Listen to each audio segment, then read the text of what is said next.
नमस्कार प्यारे साथियों, स्वागत है आप सभी का हमारे YouTube चैनल पर। इस वीडियो में हम स्पेक्ट्रम के मॉडर्न हिस्ट्री का अगला रिवीजन सीरीज शुरू कर रहे हैं, जो कि मोस्ट इम्पोर्टेंट टॉपिक है, दैट इज पर्सनालिटीज। इसमें जो भी फ्रीडम फाइटर्स और जो इम्पोर्टेंट लीडर्स एसोसिएटेड है, उनसे क्या क्या चीजें जुड़ी हुई है, इसको हम फास्ट तरीके से रिवाइज करेंगे। और बिलीव मी, ये बुक में आपको आइसोलेटेड जगह पर दी गई है, एक साथ नहीं दी गई थी, इसलिए हमने इसको कंपाइल करके एक साथ जो भी पर्सनालिटीज है उस पर वीडियो बना रहे हैं। साथ के साथ जो सोशियो रिलीजियस रिफॉर्मर्स हैं, राजा राम मोहन राय, स्वामी विवेकानंद, रामकृष्ण परमहंस, तो ये सब जो सोशियो रिलीजियस रिफॉर्मर्स है, इनके लिए हम अलग से वीडियो लेकर आएंगे, वो भी आपका मोस्ट इम्पोर्टेंट टॉपिक में आएगा, तो उसे भी आपको देखना है, क्योंकि हम कंप्लीट मॉडर्न हिस्ट्री का रिवीजन कम समय में, कम से कम समय में करवाने का प्रयास कर रहे हैं, ताकि आपका एग्जाम आते आते ये चिंता ना रहे कि हमारे पास कंटेंट की कमी थी या फिर हम अच्छे से रिवीजन ना कर सके। वीडियो देखिए, शांति से सुनते रहिए, एक एक फैक्ट आपके कान में चला जाएगा और याद भी हो जाएगा। So let's start. And before starting, अगर आप नए हैं हमारे चैनल पर तो आप सब्सक्राइब करें, चैनल को शेयर करें और लाइक करना बिल्कुल ना भूलें। साथ के साथ किसी प्रकार का डाउट है, समस्या आप फेस करते हैं, तो आप हमें कमेंट सेक्शन में लिख भेजिए। We will be replying as soon as possible. Telegram channel से भी जुड़ना ना भूले, पीडीएफ वहीं से आपको मिलेगा। साथ के साथ हम डेली बेसिस पे क्विज प्रैक्टिस वहां पर करवाते हैं, तो आप वहां पर क्विज प्रैक्टिस करिए, करंट अफेयर सबका जो भी है, ठीक है। So let's start. पहला आपका पर्सनालिटी है बरिंद्र घोष। ये बंगाल से थे और अलीपुर कंस्पिरेसी केस जो है इन पर चार्ज किया गया था और अनुसूलन समिति से भी जुड़े हुए थे। बस ऐसे करके आपको याद रखना है। फिर है आपका रास बिहारी बोस। तो रास बिहारी बोस आईएनए से जुड़े हुए थे। ओके, याद रखना है, जो फाउंडर है आईएनए का वो है मोहन सिंह, और फिर बाद में जो कार्यभार है वो सुभाष चंद्र बोस को सौंपा गया था। उसके बारे में भी हम डिस्कस करेंगे जब हम आईएनए का टॉपिक डिस्कस करेंगे। ओके, रास बिहारी बोस है, रास बिहारी घोष नहीं, दोनों में अंतर है। रास बिहारी घोष के बारे में आप हमें बता सकते हैं अगर आपको कुछ पता है। उसके बाद आईएनए ट्रायल्स 1930 के लेटर पीरियड में हुआ था, जो आपके आईएनए प्रिजनर ऑफ वॉर्स थे उनके खिलाफ दिल्ली में। तो किनके खिलाफ आईएनए ट्रायल किया गया था, ये नाम याद रखना है, प्रेम कुमार सहगल, गुरुबख्श सिंह ढिल्लो, शाहनवाज, ये ध्यान रखना है। These people were associated with INA trials and इनको सेव करने के लिए कौन कौन से एडवोकेट, वकील के रूप में आए थे, ये नाम आपको हमें बताना है। उसके बाद बाल Gangadhar Tilak, the most important personality, इनके बारे में तो हमने वैसे पहले डिस्कस किया। यहाँ पर किन किन एसोसिएशन से जुड़े थे हम वहां पर बात करेंगे। दक्कन एजुकेशन सोसाइटी से ये जुड़े हुए थे, ये याद रखना है आपको, ठीक है। उसके बाद ये जो आपके पुणे में जो कमिश्नर थे रैंड, उनका मर्डर हुआ था, तो चार्ज इन्हीं पर लगा था कि इन्होंने ही प्लानिंग सब करवाई थी, तो इसलिए इनको अरेस्ट किया गया था। ओके, और फिर आप देखिए, स्वदेशी नास्तु प्रचारणी सभा को ये हेड किए थे, चेयर किए थे, ये ध्यान रखना है। उसके बाद आते हैं हम जवाहरलाल नेहरू साहब के ऊपर। होम रूल लीग से जुड़े हुए थे, ध्यान रखना है, होम रूल लीग के फाउंडर नहीं है। फाउंडर तो आपके बाल गंगाधर तिलक साहब थे, और फिर एक दूसरा होम रूल लीग बना था एनी बसंत के द्वारा। उनके बारे में हमने यहाँ पर इसलिए नहीं डिस्कस किया, ऑलरेडी हम डिस्कस करने वाले हैं। जो हमारा फ्रीडम मूवमेंट का सीरीज चलेगा 1905 से लेकर 1947 तक, जो 1 से 1.5 घंटे में हम समाप्त करने का कोशिश करेंगे, वहां पर आपका वो सीरीज चलेगा, इसलिए हमने उतना ज्यादा एक प्रकार से ओवरलोड नहीं किया आपको फैक्ट डाल के, इसलिए आप चिंता ना करें, कुछ भी नहीं छूटेगा।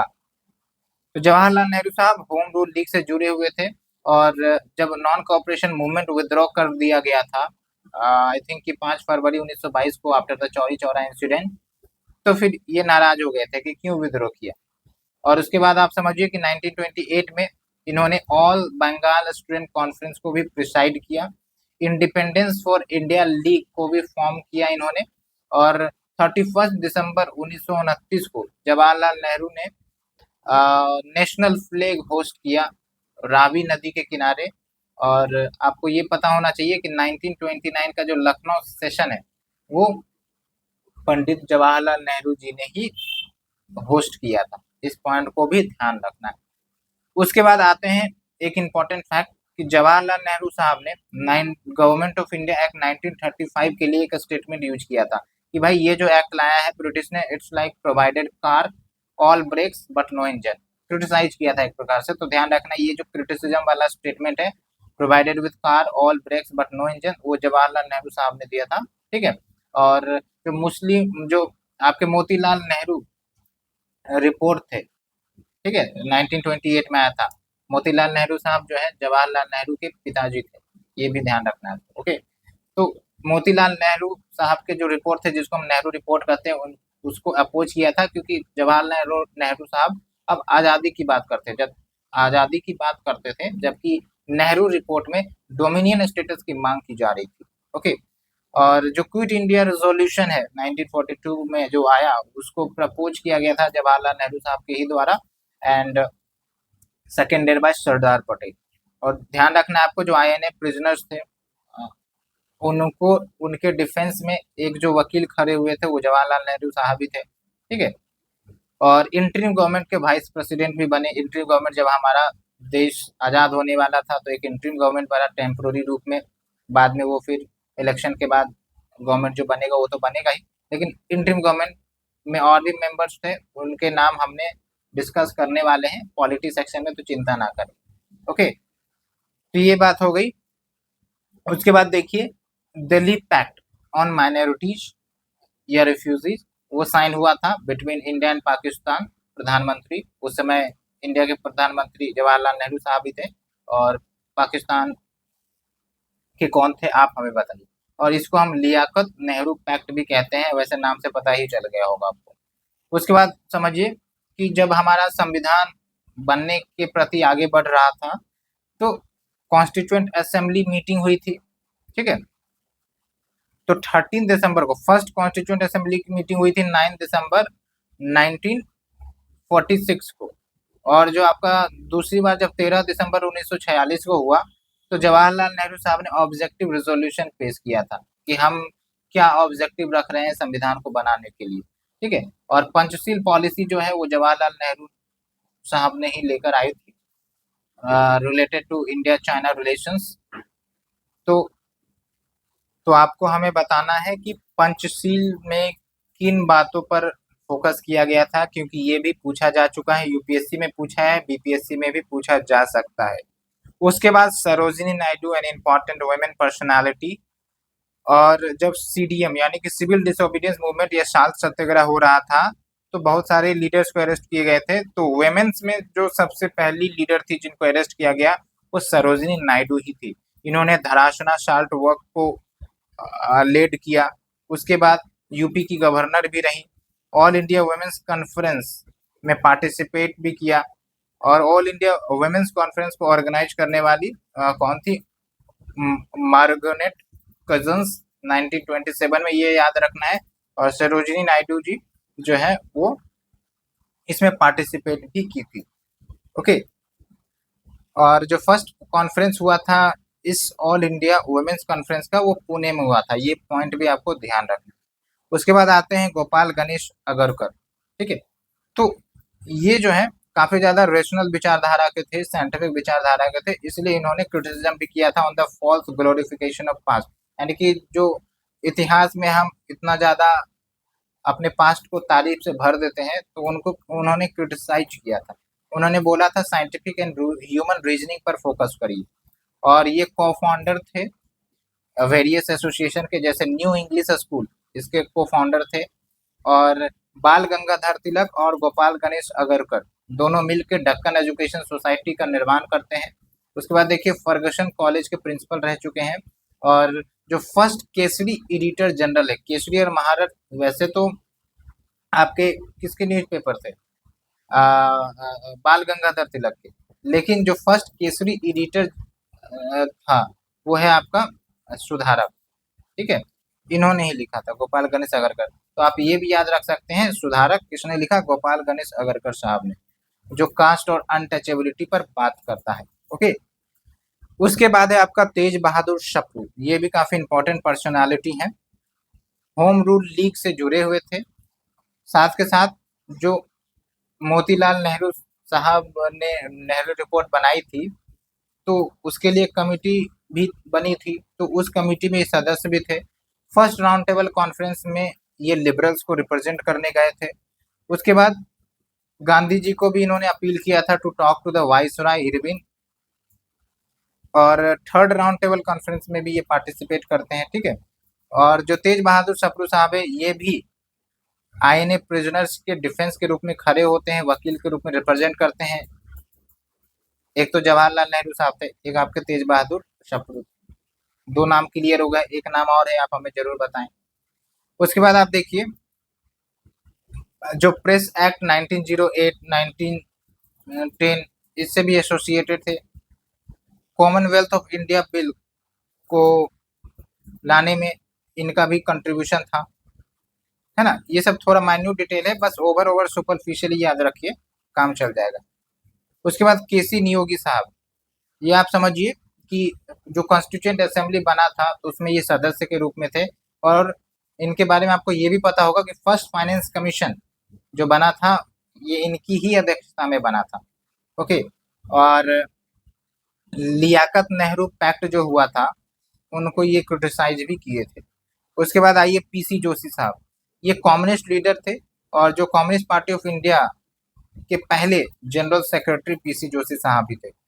उसके बाद मोतीलाल नेहरू साहब की बात करें तो ये काफी जाने माने वकील थे, उन्होंने नॉन कॉपरेशन मूवमेंट में पार्टिसिपेट भी किया, और स्वराज पार्टी के फाउंडर है, जो आपके स्वराज पार्टी है, फाउंडर भी रहे हैं और उनके सेक्रेटरी के रूप में भी रहे हैं, और फिर होम रूल लीग से भी ये जुड़े हुए थे। तो मोतीलाल नेहरू साहब तो थे ही थे, साथ के साथ सीआर दास, चित्तरंजन दास साहब भी स्वराज पार्टी के फाउंडर थे, ये आपको ध्यान रखना है। अब आप हमें बताइए कि ये स्वराज पार्टी बनाई कब गई थी, इससे आपका रिकॉल भी हो जाएगा। ओके। और फिर आप देखिए फैब 1924 में जो मोतीलाल नेहरू साहब है, इन्होंने सेंट्रल लेजिस्लेटिव असेंबली में एक रेजोल्यूशन लाया जो माइनॉरिटी के अधिकारों की बात करता था, और इसी को नेशनल डिमांड का भी नाम दिया गया। तो अगर पूछ लिया जाए national demand in respect to the British time, वो किससे एसोसिएटेड है, तो आपको ध्यान रखना है कि माइनॉरिटी राइट से एसोसिएटेड था। कौन से पर्सन जुड़े हुए थे, मोतीलाल नेहरू साहब।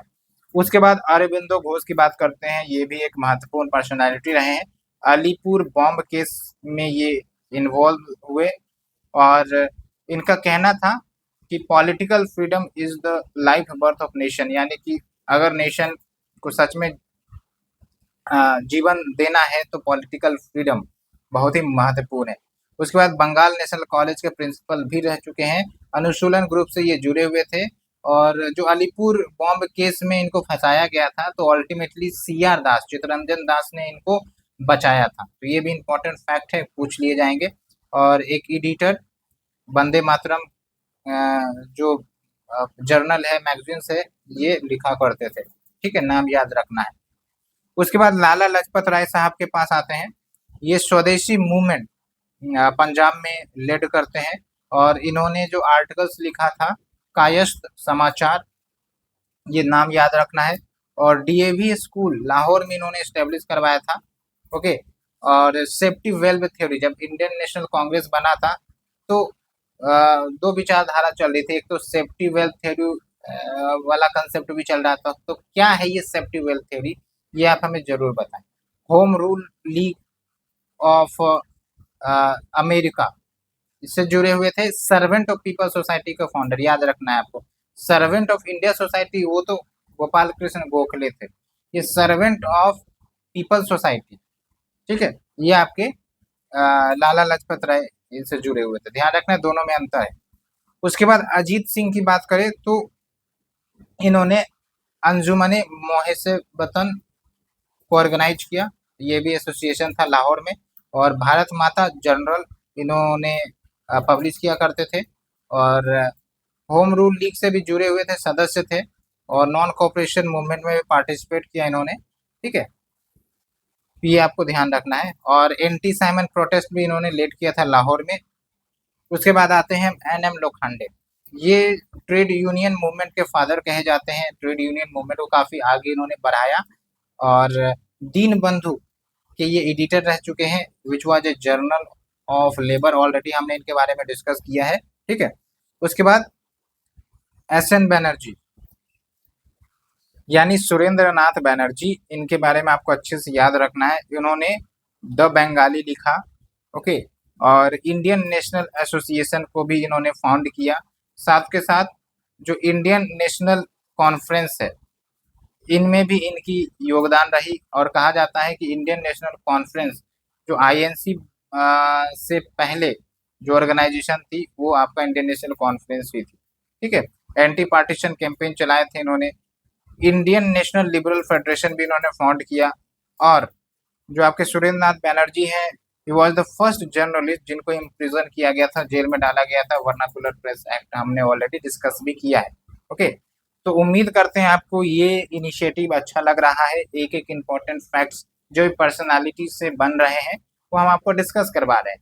तो ऐसे में आपका कॉन्फिडेंस भी बूस्ट अप होगा और आपको काफी कम समय में रिवीजन भी हो जाएगा। तो आपको ये डाउट नहीं रहना चाहिए कि मेरा सिलेबस छूट रहा है। हम सारे सिलेबस को अच्छे से कंप्लीट करवाने वाले हैं, ओके। तो बने रहिए हमारे साथ। अगर आप यहाँ तक पहुँचे हैं तो जल्दी जल्दी शेयर करिए दोस्तों के बीच में, ताकि और मित्र लाभ उठा सके इसका, ओके। फिर है आपका राधाकांत देव। तो Radhakant Deb first president of British India association, ये अच्छे से याद रखना है आपको। और देवेंद्र नाथ टैगोर साहब इस एसोसिएशन के सेक्रेटरी थे, ये इंपॉर्टेंट पॉइंट है। उसके बाद जी लक्ष्मी चेट्टी, ये एक मर्चेंट थी और मद्रास नेटिव एसोसिएशन को इन्होंने फाउंड करवाया। और इनका जो न्यूज़पेपर है वो है क्रिसेंट, ठीक है। जी लक्ष्मी चेट्टी। थोड़ा आपको ध्यान रखना है कि ये पुरुष थी, महिला पुरुष है, महिला नहीं थी, ओके। उसके बाद बदरुद्दीन तैयब जी की बात करें तो इन्होंने बॉम्बे प्रेसिडेंसी एसोसिएशन का निर्माण करवाया। ये ध्यान रखना है आपको, बॉम्बे प्रेसिडेंसी एसोसिएशन। उसके बाद वीओ चिदम्बरम पिल्लई साहब की बात करें तो मद्रास में स्वदेशी मूवमेंट यही लीड किए थे। और स्वदेशी संगम का निर्माण इन्होंने किया तमिलनाडु में। और स्वदेशी स्टेम नेविगेशन कॉर्पोरेशन इनके फाउंडर थे। ये कंपनी थी बेसिकली स्टीम नेविगेशन कंपनी, वो जो शिप कंपनी होती है, ठीक है। और तुतिकोरिन कोरल मिल स्ट्राइक में भी इन्होंने पार्टिसिपेट किया। उसके बाद सी राजगोपालचारी की बात करें तो ये नो चेंजर के ग्रुप में आते थे। एक था ना कांग्रेस में आपके दो गुट बट गए थे, प्रो चेंजर नो चेंजर। क्या आप हमें डिफरेंस बता सकते हैं प्रो चेंजर नो चेंजर में? कमेंट सेक्शन में जरूर बताएं। और सी राजगोपालचारी साहब नो चेंजर ग्रुप में थे। और सिविल डिसोबीडियंस मूवमेंट तो उन्होंने लीड किया तमिलनाडु में, याद रखना है। और इंटरिम गवर्नमेंट में ये एजुकेशन मिनिस्टर थे जब आपका इंटरिम गवर्नमेंट आज़ादी के दौरान बन रहा था। और फर्स्ट इंडियन गवर्नर जनरल, ये तो हमने ऑलरेडी डिस्कस किया है। और स्वतंत्र पार्टी जो 1959 में बनी थी उसके भी ये सदस्य थे। एंड जो स्वतंत्र पार्टी थी it was non socialist but secular party, okay. उसके बाद एनी बेसेंट, इनके बारे में भी हमने अच्छे से डिस्कस करना है। और होम रूल लीग जब हम डिस्कस करेंगे तो वो भी आपका डिस्कस हो जाएगा। फिलहाल तो अभी देखिए कि जो अनी बेसेंट है ये ओरिजिनली इंडिया की तो थी नहीं, ये फॉरेनर थी। कहाँ की थी आप हमें बताइए। और इन्होंने भारत में आकर सेंट्रल हिंदू कॉलेज की नींव रखी वाराणसी में, ओके। और 1917 में जो कोलकाता सेशन हुआ था कांग्रेस का, उसमें इन्होंने प्रिसाइड किया था। तो first women to preside in the Indian National Congress वो थी आपकी एनी बेसेंट, याद रखना है। और आपको हमें बताना है कि फर्स्ट इंडियन वुमेन प्रेसिडेंट कौन थी इंडियन नेशनल कांग्रेस, ये भी आप कमेंट सेक्शन में जरूर बताएं, ओके। उसके बाद आप देखिए इंडियन वुमेन्स एसोसिएशन से जुड़ी हुई थी। और ये जो न्यूज़पेपर या फिर आर्टिकल लिखती थी, इनका जो नाम है न्यू इंडिया और कॉमनवेल्थ, ये ध्यान रखना है, ठीक है। उसके बाद है आपका दादा भाई नौरोजी साहब, ये भी काफी इंपॉर्टेंट पर्सनालिटी है। और आपको पता होगा कि दादा भाई नौरोजी साहब ईस्ट इंडिया एसोसिएशन के फाउंडर रहे हैं 1866 में लंदन में। ये ध्यान रखना है, लंदन में फॉर्म हुआ था ये। और जो ब्रिटिश मेंबर ऑफ पार्लियामेंट है उनके ये सदस्य थे, ठीक है, मेंबर थे लिबरल पार्टी की तरफ से, ये भी ध्यान रखना है। और जो पुस्तक लिखी थी इन्होंने, poverty and un British rule in India, ये ध्यान रखना है। उसके साथ साथ रस्त गोप्तर और वॉइस ऑफ इंडिया बुक इन्होंने ही लिखा था। और जो रहनुमा मदरसन सभा है इन्होंने ही फॉर्म किया था। और किस लिए सभा बनी थी आप हमें बताइए जरूर, ठीक है। और 1906 का जो कोलकाता सेशन है दादा भाई नरोजी साहब ने ही प्रिसाइड किया था, जिसमें इन्होंने आईएनसी का जो गोल है उसमें स्वराज की बात की थी कि भाई स्वराज जो है इंडियन नेशनल कांग्रेस का गोल होगा, ठीक है। स्वराज का उस समय मतलब था सेल्फ गवर्नमेंट ऑटोनॉमी। ओके, अब आते हैं another important personality B R Ambedkar sahab. तो बी आर अम्बेडकर साहब, आपको ध्यान रखना है कि बहिष्कृत भारत, जो आपका मराठी वीकली थी जो साप्ताहिक पब्लिश होती थी, बहिष्कृत भारत इन्होंने ये करते थे, ठीक है। उसके बाद all India schedule caste federation इन्होंने ही ऑर्गेनाइज किया। और जो महड सत्याग्रह है महाराष्ट्र में जो हुआ था 1927 में, ये इनकी लीडरशिप में हुआ था। उसके बाद मनुस्क्रिप्ट को भी उन्होंने बर्न किया था। उसके बाद बहिष्कृत हितकर्णी सभा 1924 में यही फॉर्म करते हैं। और इनका ऑब्जेक्टिव था, इनका गोल था educate, agitate and organize for the rights, ठीक है। क्योंकि जो आपके लोअर सेक्शन थे, वल्नरेबल सेक्शन थे, उनके प्रति काफ़ी आवाज़ उठाते थे, उनके वेलफेयर के लिए आवाज़ उठाते थे, है ना। खुद ही लोअर कास्ट थे तो काफ़ी ज़्यादा डिस्क्रिमिनेशन इन्होंने झेला था। तो अल्टीमेटली ये और ज़्यादा मजबूत हुए और फिर अपने कम्युनिटी के राइट्स के लिए उन्होंने फाइट भी किया और काफ़ी वेल एजुकेटेड थे। ये भी बहुत बड़ा एग्जाम्पल है ना। उस समय कितनी ज़्यादा दिक्कतें आती थी आपके सो को लोअर कास्ट पीपल को, और फिर भी ये जो है सारी चुनौतियों से पार करके अपने आप को एक इम्पॉर्टेंट पर्सनालिटी के रूप में उभारा। आज जो संविधान देख रहे हैं आप, आपको पता ही है कि बी आर अम्बेडकर साहब का बहुत बड़ा कंट्रीब्यूशन रहा है इसमें, ठीक है। साथ के साथ साइमन कमीशन जो आई थी 1927 के आसपास, तो उसमें इन्होंने हेल्प भी की थी, लेकिन ये मेंबर नहीं थे, ये ध्यान रखना है। और जो राउंड टेबल कॉन्फ्रेंस हुआ था, 3 राउंड टेबल कॉन्फ्रेंस, इन तीनों में बी आर अम्बेडकर साहब जो शेड्यूल कास्ट के इंटरेस्ट हैं उनको प्रदर्शित किए थे। तीनों राउंड टेबल कॉन्फ्रेंस को इन्होंने अटेंड किया था। साथ के साथ पूना पैक्ट जो 1932 में हुआ था, साइन हुआ था महात्मा गांधी और बी आर अम्बेडकर साहब के बीच में, क्योंकि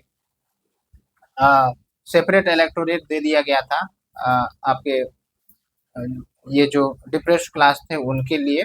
तो महात्मा गांधी नाराज हो गए थे, जिसके कारण अनशन भी किया था पुणे के येरवदा जेल में। तो अल्टीमेटली बी आर अम्बेडकर को बात माननी पड़ी गांधी जी के, और पूना पैक्ट साइन हुआ था 1932 में। ओके, तो इस पैक्ट से हुआ कि ये ध्यान रखना, जो सेपरेट इलेक्टोरेट था डिप्रेस्ड क्लास का, उसको खत्म कर दिया गया। ओके, और लॉ मिनिस्टर भी थे आपके जब हमारा पहला गवर्नमेंट बना था आफ्टर इंडिपेंडेंस, ठीक है। उसके बाद समाज समता संघ का भी इन्होंने निर्माण करवाया 1927 में, ये ध्यान रखना है। उसके बाद आते हैं हम अगले fact M G Ranade sahab के ऊपर। तो ये भी काफ़ी महत्वपूर्ण पर्सनालिटी है, चलिए इनके बारे में डिस्कस करते हैं। तो आप ये देखिए कि जो प्रार्थना समाज है उनको ये ज्वाइन किए थे, लेकिन आपको हमें बताना है कि प्रार्थना समाज के फाउंडर कौन थे, ठीक है। और इनके ही कंट्रीब्यूशन से जो प्रार्थना समाज है वो ऑल इंडिया लेवल पर फैल गया, ये भी इम्पोर्टेंट बात है। और विडो रीमैरेज मूवमेंट की शुरुआत इन्होंने की थी, क्योंकि विडो रीमैरेज के खिलाफ थे, मतलब विडो रीमैरेज के खिलाफ नहीं थे। बेसिकली पहले क्या होता था कि विडो रीमैरेज होने नहीं दिया जाता था, ठीक है। तो ऐसे में तो वुमेन्स का लाइफ एक प्रकार से बर्बाद ही हो गया। तो इन सब पर्सनालिटी ने विडो रीमैरेज के लिए मूवमेंट शुरू की थी कि जो महिलाएं जिनके पति की मृत्यु हो जाती है, अकस्मात मृत्यु हो जाती है, तो भाई उनको भी जीवन आगे बढ़ाने का अधिकार है। इसीलिए जो है विडो रीमैरेज प्रमोट होना चाहिए। नहीं तो पहले के समाज में विडो रीमैरेज प्रमोट नहीं होती थी, पहले तो सती प्रथा थी। तो आप समझिए कि किस प्रकार से विडो रीमैरेज भी सती प्रथा को खत्म करने में एक महत्वपूर्ण योगदान निभाया होगा, तो आप सोच सकते हैं। तो विडो रीमैरिज मूवमेंट के लिए एक तो एमजी रानाडे ही थे, साथ के साथ DK कारेबे, इन दोनों ने मिलकर विडो रीमैरिज मूवमेंट शुरुआत की थी। फिर ये विडो होम एसोसिएशन से भी जुड़े हुए थे, और विडो होम एसोसिएशन को फाउंडर कौन थे? विष्णु शास्त्री पंडित, ये याद रखना है, ठीक है। साथ के साथ सर्वेंट ऑफ इंडिया सोसाइटी से भी जुड़े हुए थे। फाउंडर तो गोपाल कृष्ण गोखले थे, ओके। बाकी इंडियन सोशल कॉन्फ्रेंस की बात करें तो इसके फाउंडर रह चुके हैं एमजी रानाडे, उनके साथ साथ रघुनाथ राव, ठीक है। तो रघुनाथ राव प्लस एमजी रानाडे, ये दोनों ने मिलकर इंडियन सोशल कॉन्फ्रेंस की नींव रखी थी। उसके बाद पुनः सार्वजनिक सभा 1867 में फॉर्म होता है। इसमें एमजी रानाडे साहब भी थे प्लस गणेश वासुदेव जोशी भी थे, ये याद रखना है। तो डक्कन एजुकेशन सोसाइटी से ये जुड़े हुए थे। कौन फाउंड किया था हमने ऑलरेडी डिस्कस किया, आप हमें बताइए। ये जुड़े हुए थे मतलब मेंबर्स थे। उसके बाद पूना सेवा सदन 1909 में किसने फॉर्म किया? रामाबाई रानाडे, ये याद रखना है। एमजी रानाडे साहब इससे जुड़े हुए थे, ओके। अब आते हैं बी मालाबारी, ठीक है। तो बेसिकली ये भी काफी इम्पोर्टेंट सोशल अवेयरनेस करने वाले पर्सनालिटी थे उस समय। और आप देखिए जो एज ऑफ कंसेंट एक्ट 1891 है, ये जो एक्ट पास हुआ ब्रिटिश पीरियड के दौरान, इन्हीं के कोशिश से हुआ। तो बेसिकली क्या था एज ऑफ कंसेंट एक्ट, ये आप हमें जरूर बताइए, ठीक है। ये वुमेन चाइल्ड के प्रोटेक्शन से लेकर था, तो आप हमें बता सकते हैं कमेंट में अगर आपको पता है, क्योंकि यहाँ से क्वेश्चन आता है, ओके। उसके बाद सेवा सदन सोसाइटी, इसके फाउंडर तो वैसे रामाबाई रानाडे ही थी, लेकिन बी मालाबारी इनसे जुड़े हुए थे, ठीक है।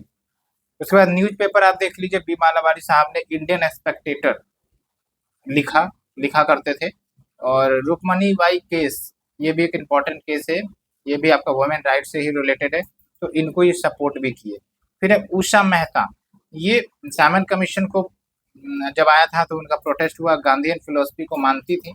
और सबसे इम्पोर्टेंट बात है कि सीक्रेट कांग्रेस रेडियो, ठीक है, इन्होंने ही शुरुआत की थी। और आप हमें बताइए जो सीक्रेट कांग्रेस रेडियो वाली चीज है वो कब प्रचलित हुई, कौन से मूवमेंट में प्रचलित हुई? क्या क्विट इंडिया मूवमेंट में हुआ, या फिर आपका नॉन कॉपरेशन मूवमेंट में हुआ, या फिर सिविल डिसोबीडियंस मूवमेंट में हुआ, किस में हुआ? ये आप हमें जरूर बताएं, क्योंकि यहाँ से क्वेश्चन आता है। तो आप देखिए लगभग आपका जो पर्सनालिटीज है वो आपका यहीं समाप्त होता है। अब अगले वीडियो में हमारा कोशिश रहेगा कि एक तो सोशियो रिलीजियस रिफॉर्म्स प्लस जो आपका एसोसिएशन है, पॉलिटिकल एसोसिएशन जो भी हिस्ट्री के हैं, वो भी हम डिस्कस करेंगे। उसका भी हम समराइज फॉर्म में आपको वीडियो प्रोवाइड करेंगे, ठीक है। तो इससे आपकी तैयारी टंच होगी। ये सब आपके स्पेक्ट्रम के ही नोट है, उसको हमने कंपाइल किया है, तो आप चिंता ना करें, आपका कुछ भी नहीं छूटेगा, हम छूटने नहीं देंगे। बस आपको ट्रस्ट कर आगे बढ़ना है, मेहनत पर भरोसा रखना है, आपका एग्जाम निकलेगा। You are going to clear this examination for sure. So thank you friends, thank you very much for watching this series. We will be coming back with next sort of series. तब तक के लिए ध्यान रखें अपना, ख्याल रखें अपना। Thank you very much.